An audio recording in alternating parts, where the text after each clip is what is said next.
As máquinas da Segunda Guerra Mundial. Os americanos. Episódio 6. Força-tarefa. Primeiro ato. Arranhamos um porta-avião.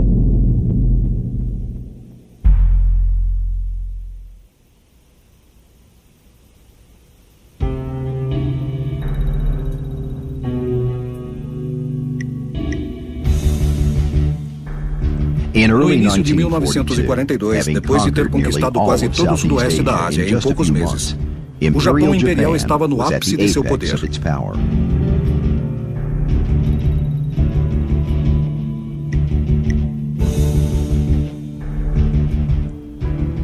Ainda hesitante, depois de uma longa série de derrotas humilhantes, a estratégia dos aliados estava focada em construir uma defesa para o exército americano e a marinha da Nova Caledônia, e as forças australianas na Nova Guiné.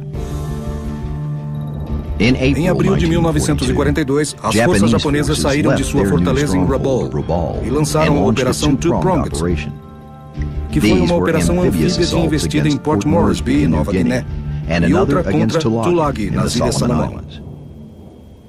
A intenção era de estabelecer controle em Salomão e depois ocupar Port Moresby. Isso cortaria os suprimentos à Austrália e traria os porta-aviões americanos e sua frota para a batalha pela primeira vez. Como 3 frotas japonesas estavam no mar, o rádio os interceptava, alertando os aliados sobre as operações iminentes. Havia 3 grupos principais de batalha em oposição. O USS Yorktown, que já estava no Mar Coral sob o comando do almirante Frank Jack Fletcher, e o USS Lexington, que estava na rota e juntaria-se à força de superfície dos aliados. Os porta-aviões Hornet e Enterprise estavam indo para o sul depois da incursão de Doolittle em Tóquio, mas chegaram muito tarde para fazer parte da batalha. Em 7 de maio, o porta-aviões americano localizou a frota de invasão, escoltada pelo porta-aviões Shohu, que afundou com graves baixas. Nos 5 meses anteriores, os aliados perderam inúmeros navios principais e não foram capazes de afundar um único navio japonês como resposta. Uma mensagem de rádio do bombardeiro Lexington, "Arranhamos um porta-aviões", sinalizou o primeiro sucesso naval dos aliados na Guerra do Pacífico. Em 8 de maio, as principais forças de porta-aviões se localizaram e lançaram força de ataque máxima que passavam uns pelos outros no ar. Encoberto pela chuva, o Zuikaku não foi detectado, mas o Shokaku foi atingido 3 vezes pelas bombas. Com seu convés em chamas, Shokaku estava impossibilitado de servir de pouso para suas aeronaves e foi tirado de ação. 2 porta-aviões americanos foram atingidos pelas forças japonesas, o Yorktown por uma bomba e o maior e mais lento Lexington por bombas e torpedos. Lexington estava com um vazamento de combustível e explodiu depois de 1 hora mergulhado em materiais inflamáveis. Os homens do Lexington tiveram que abandoná-lo e partir às pressas para não serem capturados. O Yorktown danificado foi forçado a retornar a Pearl Harbor para reparos. O comandante da frota japonesa foi enganado pelo retorno de seus caças, relatando o poder dos cruzadores e destroyers da força dos aliados, que estavam em Port Moresby. Com o Shokaku danificado e o Zuikaku com aviões em número limitado, ele decidiu chamar a frota de invasão, acreditando que o risco fosse muito grande para seguir. Em termos táticos, os japoneses alcançaram uma vitória limitada. Um pequeno porta-aviões perdido e um grande número de porta-aviões muito danificados. Os porta-aviões restantes estavam tão desprovidos de aviões e pilotos que não poderiam participar da Batalha do Midway 1 mês depois. Os americanos perderam um grande porta-aviões e outros ficaram muito danificados. Mas do ponto de vista dos aliados, após 5 meses de derrota contínua, uma batalha que terminava quase empatada estava perto de ser uma vitória.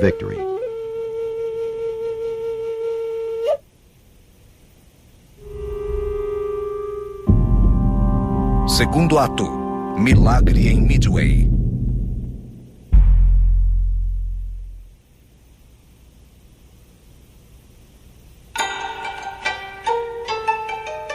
O Japão teve um grande sucesso e grande certeza em suas metas iniciais de guerra. Chegou o momento então de executar uma segunda fase. O comandante naval do Japão, Isoroki Yamamoto, tinha como estratégia primária a eliminação dos porta-aviões remanescentes. Afundar os porta-aviões americanos e tomar Midway, a única ilha estratégica ao leste do Pacífico além do Havaí, era visto como o único meio de anular outra ameaça contra as ilhas japonesas. Como era típico dos planos navais do Japão durante a guerra, o plano de batalha de Yamamoto era bem complexo. Além disso, seus desígnios eram atributos de otimismo e inteligência, e as informações sugeriam que o Enterprise e o Hornet, que formavam a Força-Tarefa 16, eram os únicos porta-aviões disponíveis para a Frota do Pacífico na época. Na Batalha do Mar Coral, o Lexington estava no fundo do mar, e o Yorktown estava muito danificado e acreditava-se que afundaria. Os japoneses estavam cientes de que o Saratoga estava a caminho da costa oeste para reparos, depois que um submarino o acertou com um torpedo. O alto comando japonês acreditava que eles haviam enfrentado os melhores porta-aviões dos Estados Unidos. Para batalhar com uma força inimiga composta de 4 ou 5 porta-aviões, Nimitz precisaria de todos os porta-aviões americanos disponíveis. Ele já contava com o porta-aviões do vice-almirante William Halsey nas mãos. Porém, Halsey fora acometido de uma psoríase e teve de ser substituído pelo almirante Raymond Spruance. Nimitz também chamou com urgência a força-tarefa do almirante Frank Jack Fletcher da área do Pacífico Sul e Oeste. Eles alcançaram Pearl Harbor em tempo para o abastecimento e partiram. O Saratoga ainda estava em conserto e o Yorktown estava muito danificado, mas o estaleiro naval de Pearl Harbor trabalhou em cima das horas para consertar os porta-aviões. Apenas 3 dias depois de ser colocado no estaleiro em Pearl Harbor, o Yorktown estava recuperado, enquanto que a banda do navio tocava California, Here I Come. O ataque inicial foi lançado pelo vice-almirante Chuichi Nagumo às 4 horas e 30 minutos do dia 4 de junho. Ao mesmo tempo, os japoneses lançaram aeronaves de busca como a Patrulha Aérea de Combate CAV, de caças para reconhecimento. A organização de reconhecimento dos japoneses foi superficial, com poucas aeronaves que cobriam adequadamente as áreas de busca designadas. Às 6h20, os aviões bombardearam e danificaram muito a base americana em Midway.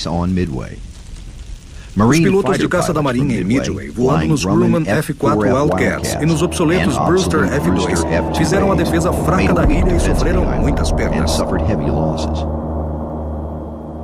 Livrando-se do primeiro ataque japonês, os bombardeiros americanos com base em Midway fizeram muitos ataques nos porta-aviões japoneses.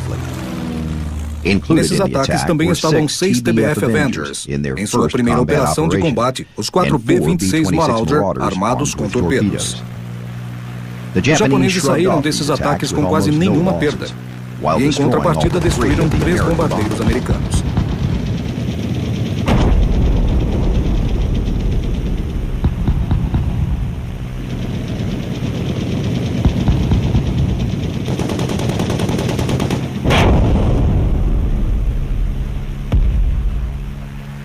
Às 7 horas e 15 minutos, o almirante Nagumo ordenou a seus aviões reserva que se rearmassem com bombas de contato para usarem em alvos na ilha Midway. O processo demorou quase 30 minutos.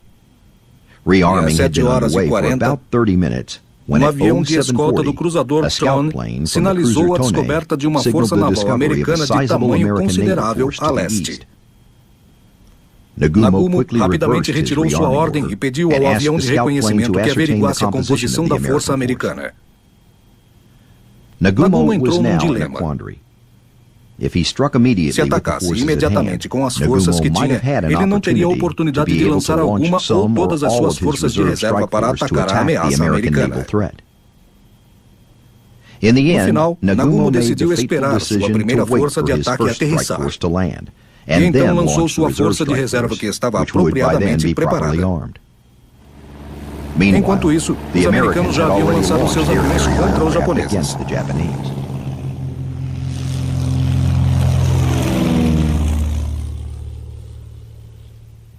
O almirante Fletcher, no comando geral a bordo do Yorktown e armado com caças de reconhecimento PBY, ordenou os Spruance a investir contra os japoneses assim que fosse possível.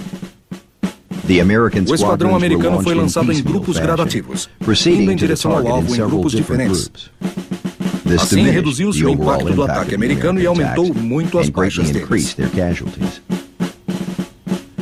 O porta-aviões americano começou o ataque à frota de porta-aviões japonesa às 9 horas e 20 minutos.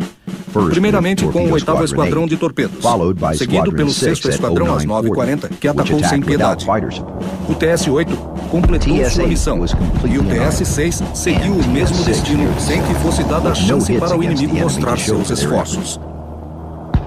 A patrulha de combate aéreo japonesa, com o caça Mitsubishi Zero, que voava muito rápido, atirou sobre os americanos que não tinham apoio e voavam mais lentos.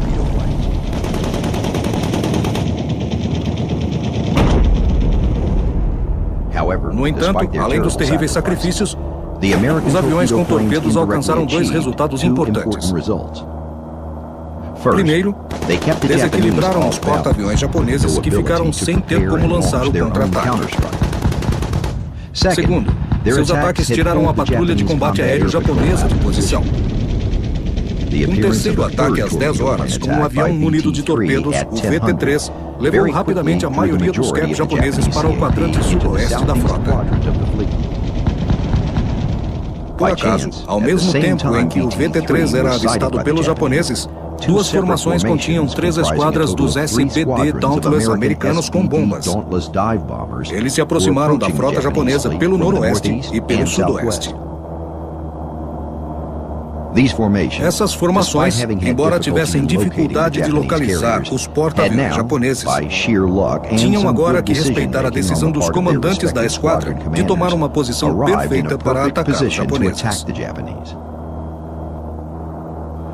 A armada japonesa de aeronaves de ataque estava no hangar na hora do ataque fatal. As mangueiras de combustível estavam espalhadas pelo convés enquanto terminavam as operações de abastecimento. As constantes mudanças da artilharia faziam com que as bombas e torpedos ficassem empilhados no convés antes de serem guardados nos depósitos. Os porta-aviões japoneses estavam em uma posição extraordinariamente vulnerável.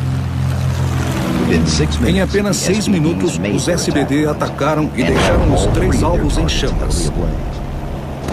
Akagi foi atingido só por uma bomba, e foi o suficiente.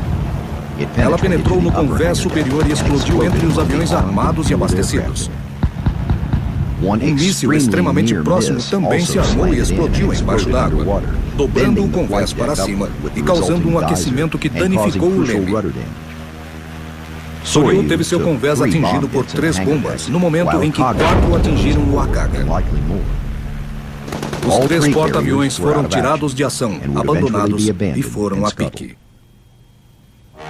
Hiryu foi o único porta-aviões japonês sobrevivente e perdeu tempo no contra-ataque.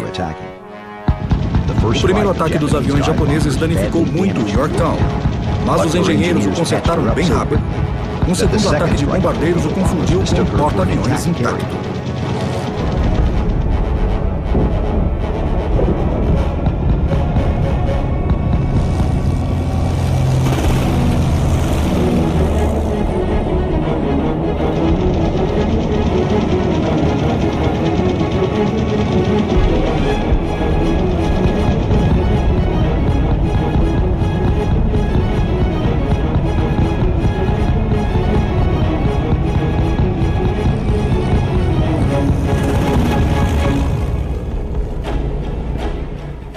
O segundo ataque foi mais intenso.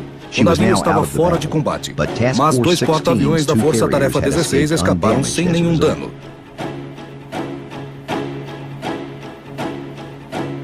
O Yorktown afundou durante uma operação de salvamento, atingido por 3 torpedos de um submarino japonês em 7 de junho. Os aviões sobreviventes dos 4 porta-aviões e da Força Tarefa pousaram no Hiryu. Lá se prepararam para atacar o que eles acreditavam ser o único porta-aviões americano.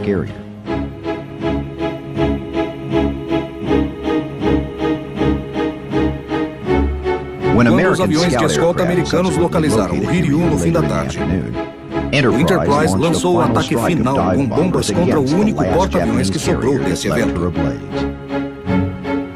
Quando chegou a noite, os 2 lados se prepararam para fazer planos e continuarem a batalha.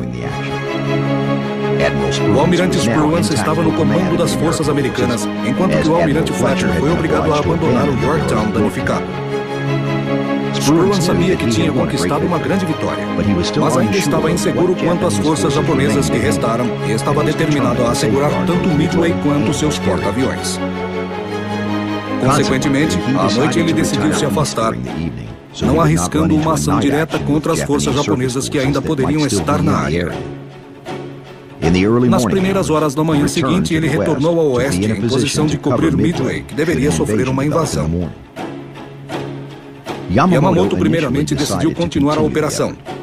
No entanto, à noite, ele não viu sinal dos americanos. Yamamoto então ordenou sua força a se retirar pelo oeste.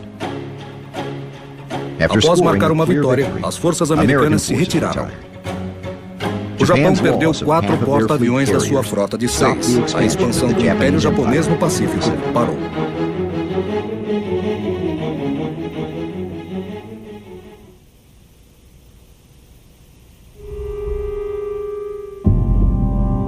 Terceiro ato, TAF 3.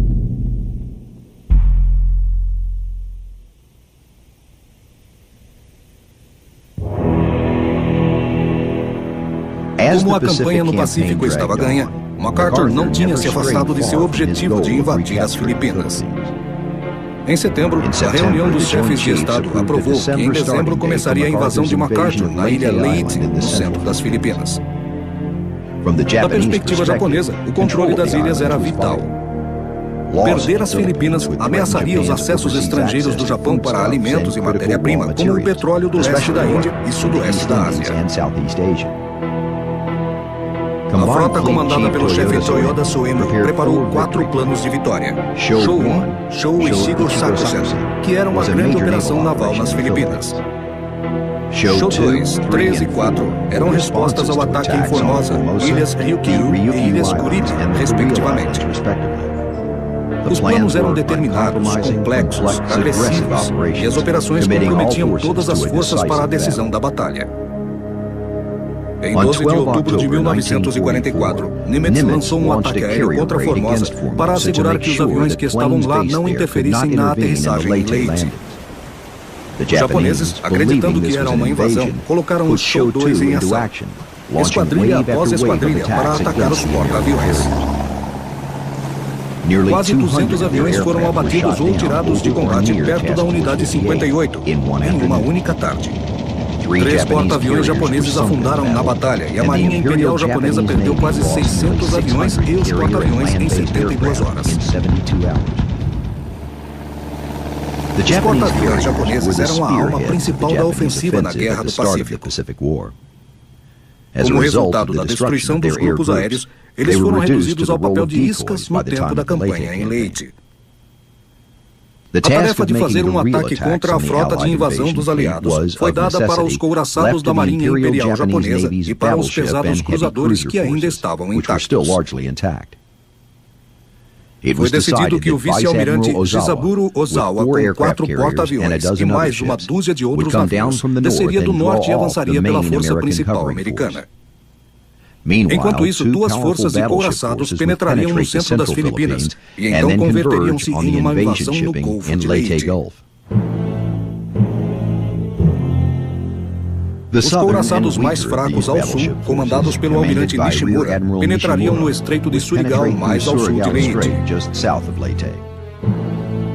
A força central sob o comando do vice-almirante Kurita de 5 couraçados, incluindo os gigantes Yamato e Musashi, que eram os maiores couraçados do mundo, 10 cruzadores pesados e 2 leves e 15 destroyers, era a mais poderosa entre as 2 forças de couraçados. Ela penetraria pelo Estreito de San Bernardino, navegando pela costa de Samar, e chegaria até a força de invasão americana a noroeste. A primeira força japonesa a ser localizada foi a Força Central de Kurita, encontrada na passagem de Palawan na manhã de 23 de outubro. Os 2 submarinos americanos Darter e Gaze foram os que a avistaram. Kurita fracassou justificavelmente em organizar os destroyers como uma proteção anti-submarino na frente de seus pesados navios. Darter afundou com seus torpedos o pesado cruzador Atago da frota de Kurita, e Dace torpedeou 2 cruzadores maiores e afundou um deles, o Takao, e danificou muito o Maya, que foi forçado a sair do combate. No dia seguinte, o 3º Esquadrão de Aviões localizou a força central. Halsey viu que tinha uma grande oportunidade de destruir a última força japonesa de porta-aviões no Pacífico. Um golpe que destruiria completamente o poder naval japonês e permitiria à Marinha Americana atacar as ilhas japonesas.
Acreditando que Kurita tinha sido derrotado pelo ataque aéreo no Mar Shibuya e se retirado para Brunei, Halsey seguiu para atacar Ozawa após a meia-noite, com os 3 grupos de porta-aviões e o couraçado do almirante Willis Lees da Força Tarefa 34. Assim, Halsey e os chefes de Estado ignoraram os relatórios dos aviões de escolta do USS Independence, que dizia que Kurita estava voltando para o Estreito de San Bernardo e que as luzes de navegação deveriam ser apagadas. Halsey mordeu a isca que foi deixada por Ozawa na sua frente. Ele soube mais tarde que o encontro foi em frente ao cabo, o qual o nome quer dizer engano em espanhol. Halsey virou para o norte com toda a sua força para uma ilha onde pôde ancorar os barcos. Halsey não mediu esforços para proteger a 7ª Frota da Força Central. Ele deixou a terra em Leyte coberta apenas por alguns porta-aviões e destroyers. Além disso, Halsey não informou a Kincaid que a 3ª Frota não estava cobrindo o estreito. O almirante Jesse Oldendorf estava com 6 encouraçados velhos e lentos. 5 deles já tinham sido danificados em Pearl Harbor. 4 cruzeiros médios e 4 pequenos, e 26 destroyers foram encarregados de deter os japoneses. Além disso, 39 navios PT estavam organizados além do ataque. Às 22 horas e 36 minutos, um deles, o PT-131, fez o primeiro contato com os navios japoneses. Por mais de 3 horas e meia, o navio PT fez ataques repetidos na força de Nishimura, mas não acertaram nenhum torpedo. Quando os navios de Nishimura entraram no Estreito de Surigao, eles sofreram o ataque devastador dos destroyers americanos posicionados dos 2 lados da linha avançada. Os 2 encouraçados japoneses foram atingidos por torpedos. O Yamashiro conseguiu manter a navegação, mas o fuso explodiu e afundou. 3 dos 4 destroyers também foram abatidos. O ataque dos destroyers americanos teve tanto sucesso que quando as forças japonesas vieram com um número de encouraçados e cruzadores dispostos ao lado do estreito, eles só tinham um encouraçado Yamashiro, um cruzador grande e um destroyer. O ataque esmagador das metralhadoras dos navios aliados afundou Yamashiro e reduziu o cruzador Mogami a um navio em chamas. O destroyer Shiguri sobreviveu milagrosamente. A força sudoeste de retaguarda, a segunda força de ataque, comandada pelo almirante Shima, aproximou-se do estreito de Surigao, a 64 quilômetros atrás de Nishimura. Ele também sofreu ataques dos navios PT, e um deles atingiu o cruzeiro menor Abukuma com um torpedo. Isso o enfraqueceu e o fez sair de formação.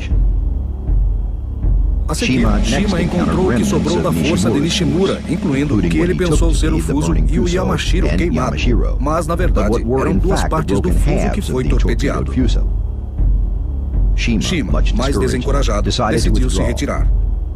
A força de Oldendorf e os navios PT então traçaram os japoneses em retirada. Os últimos disparos na batalha do Estreito de Surigao foram feitos às 7 horas e 21 minutos, quando os cruzadores e destroyers americanos afundaram o destroyer Asaguma, que havia sido atingido por torpedos e estava danificado. Às 7 horas e 23, Oldendorf chamou sua força para a ocupação. Em menos de 10 minutos, ele recebeu o relatório alarmante de que os porta-aviões de escolta da 7ª Frota haviam sido surpreendidos pela força japonesa em Samar e estavam sob pesado ataque. Este relatório significava que os navios de invasão no Golfo Leyte, assim como toda a operação, estavam agora em grande perigo. A 7ª Frota era formada por um grande grupo de 18 porta-aviões de escolta divididos em 3 unidades de 6 porta-aviões cada. A tarefa principal desses navios era providenciar a patrulha aérea para o combate sobre a praia de Leyte e dos barcos invasores. Eles também faziam os ataques terrestres em Leyte e a patrulha anti-submarinos. Eles e seus grupos aéreos não estavam treinados ou equipados para lutarem contra a frota inimiga. Ao amanhecer do dia 25 de outubro, os 3 porta-aviões de escolta da 7ª Frota estavam operando longe da costa leste de Samar. Por conta da batalha, essas unidades conversavam por rádio geralmente pelos prefixos. Esses prefixos eram TAF-1, TAF-2 e TAF-3, que ficava mais ao norte. Esta última unidade, sob o comando do almirante Clifton Sprague, lançou depois das 6 horas e 12 minutos caças e uma patrulha anti-submarinos de 6 aviões para cobrir os navios do Golfo de Leyte, assim como um avião para a proteção da unidade. Às 6 horas e 45 minutos, um avião em chamas foi visto a noroeste. Um minuto depois, o porta-aviões Fanshawe Bay detectou o contato pelo radar. Às 6h47, Ensign Jensen, o piloto de um dos aviões do Kardashian Bay, avistou os navios japoneses e os atacou. Com notável precisão, ele identificou 4 encouraçados e 8 cruzadores, acompanhados por destroyers. Então, pouco antes das 7 horas, os vigias dos porta-aviões escolta viram os mastros e as armas no topo dos encouraçados japoneses e cruzadores que apareciam no horizonte ao norte. Um minuto depois, a artilharia pesada começou a cair perto do TAF-3. A surpresa estava completa. O TAF-3 estava em situação desesperadora, enfrentando uma força poderosa que também era superior em velocidade para os porta-aviões escolta. Os únicos navios disponíveis que Clifton Sprague tinha para proteger seus porta-aviões eram 3 destroyers e 4 destroyers de escolta. Às 6 horas e 57 minutos, Sprague voltou seus porta-aviões para o leste e começou a navegar em velocidade máxima. Ele deu ordem a seus navios para se armarem e lançarem todas as aeronaves disponíveis.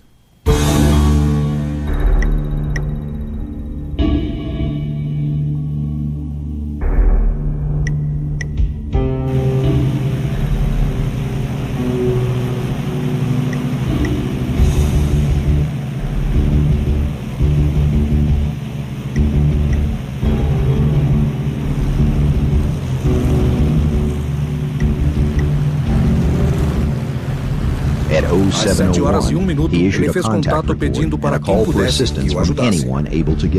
Código 1, repito, código 1. Os vigias japoneses avistaram os porta-aviões escolta às 6h44, quando os navios de colheita se formaram em uma coluna para a disposição circular anti-porta-aviões.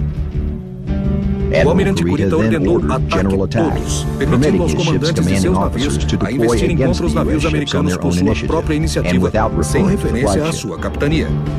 Isso significou que ele perdera o controle da batalha e, com essa ordem, causou grande confusão na formação japonesa, pois ela já se direcionava para outro local.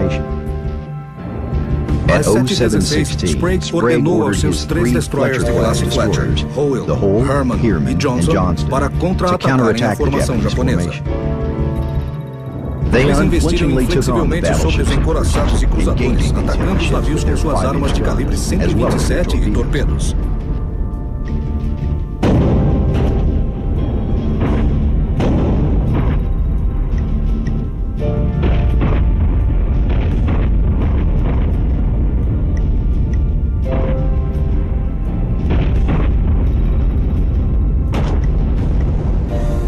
Perto das 7h50, os destroyers de escolta americanos, com igual heroísmo, se juntaram ao ataque. Seguiu-se um esforço muito confuso dos destroyers e destroyers de escolta contra os japoneses por mais de 2 horas.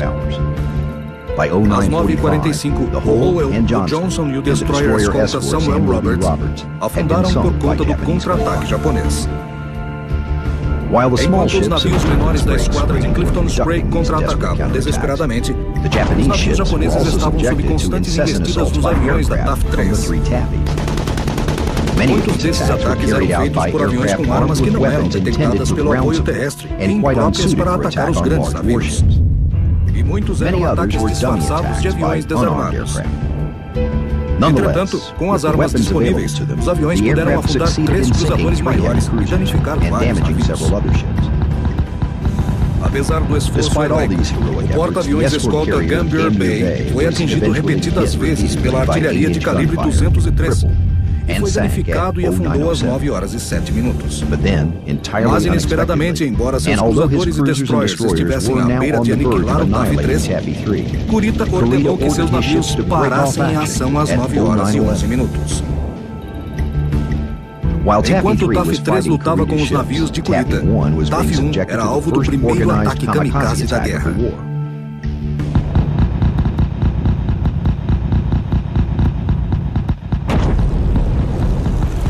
Logo depois, o TAF-3 também sofreu um ataque kamikaze. Às 11h, um kamikaze que havia causado uma série de explosões atingiu o porta-aviões escolta St. Lo, que afundou às 11h25.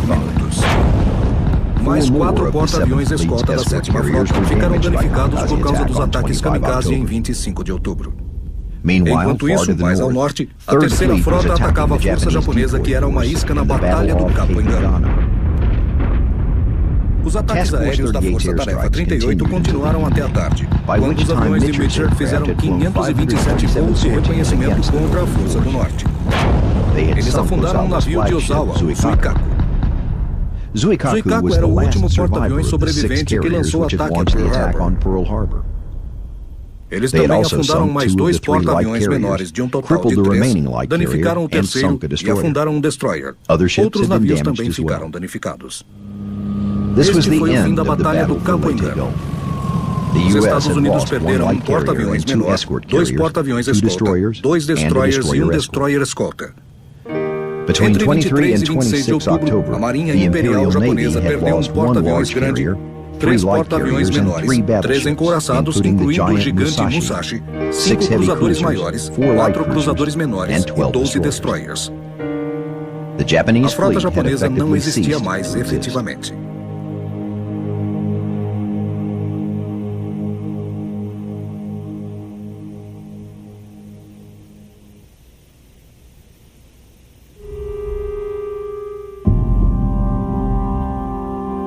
Quarto ato. Corra em silêncio. Corra muito.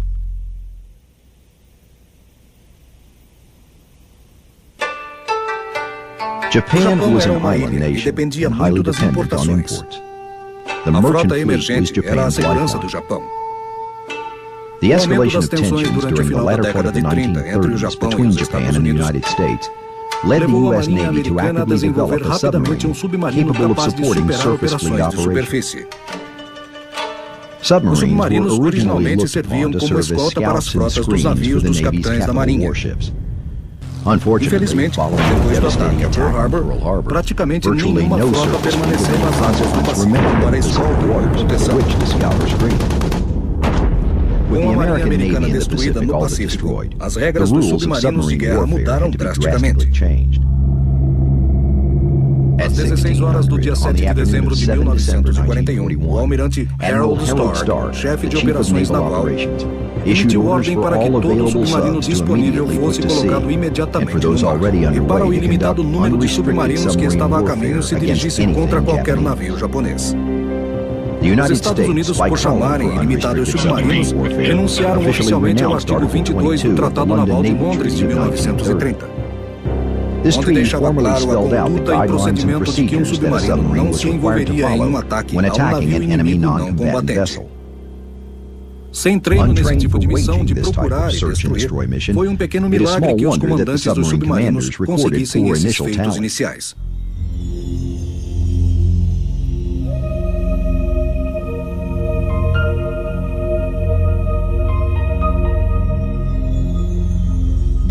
Os submarinos continuavam a dar as ordens de formação para a aproximação das entradas dos portos e baías, ignorando o fato de que a maior parte dos navios japoneses estava concentrada na área.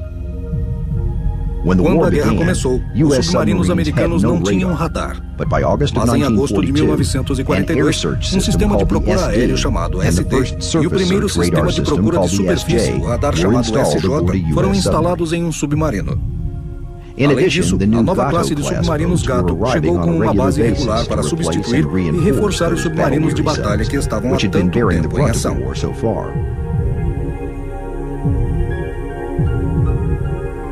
Enquanto estavam armados com um dispositivo estável de norma de patrulha e ataque no início da guerra, os comandantes descobriram que se encontravam, na verdade, em situação de aprender como seguir.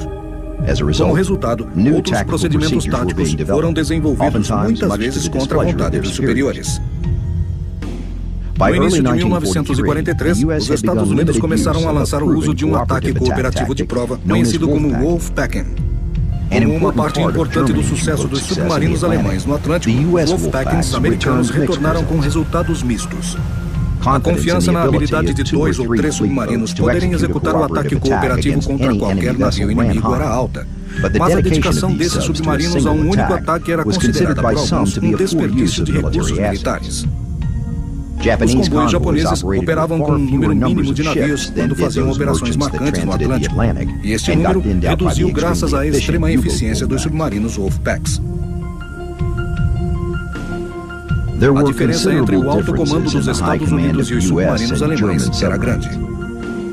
O almirante Karl Dönitz, comandante de um exército de submarinos alemães, Kriegsmarine, geralmente administrava o movimento de seus submarinos e mantinha contato contínuo pelo rádio, guiando muitos de seus operadores. O alto comando americano era mais discreto, deixando o comando dos submarinos com capitães individuais. No fim de 1943, a situação da frota americana de submarinos começou a melhorar consideravelmente. A chegada de novos submarinos comissionados estava excedendo o número total de perdas, e as dificuldades relacionadas com o mau funcionamento dos torpedos estava sendo sanada. Como resultado, a frota de submarinos estava lidando com muitos danos dos navios inimigos. No final daquele ano, os submarinos americanos afundaram mais de 1.500.000 toneladas de navios mercantes japoneses. A vitória dos aliados durante a batalha no Mar das Filipinas causou um golpe devastador na máquina militar do Japão. Os submarinos afundaram 2 dos 3 porta-aviões japoneses. Uma nova diretiva foi emitida para a frota de submarinos americanos, ordenando atacar os petroleiros japoneses, o que forçaria o corte de combustível pelo Pacífico. Os submarinos americanos afundaram os navios inimigos a uma taxa de 50% ao mês em 1944, e o cenário mudou para o Japão. Com a deficiência no suprimento de combustível, a habilidade de continuar na guerra era afetada. Como a frota japonesa havia se retirado para áreas onde o petróleo bruto estava disponível, as forças aliadas podiam estabelecer bases navais avançadas, que reduziriam o tempo de passagem para as principais subbases nas zonas do petróleo. O número decrescente de alvos iniciou uma mudança de como os submarinos americanos eram utilizados. O impacto geral que os submarinos da Marinha Americana tiveram no desfecho da Guerra do Pacífico é frequentemente mencionado. A força de submarinos compreendeu menos de 1,6% de todo o pessoal da Força Naval Americana no Pacífico, contando ainda que ela afundou mais da metade de todos os navios inimigos. Eliminando a habilidade deles de importar bens e suprimentos vitais, Os submarinos americanos conseguiram fazer ao Japão o que a força de submarinos de Hitler quase causou à Inglaterra.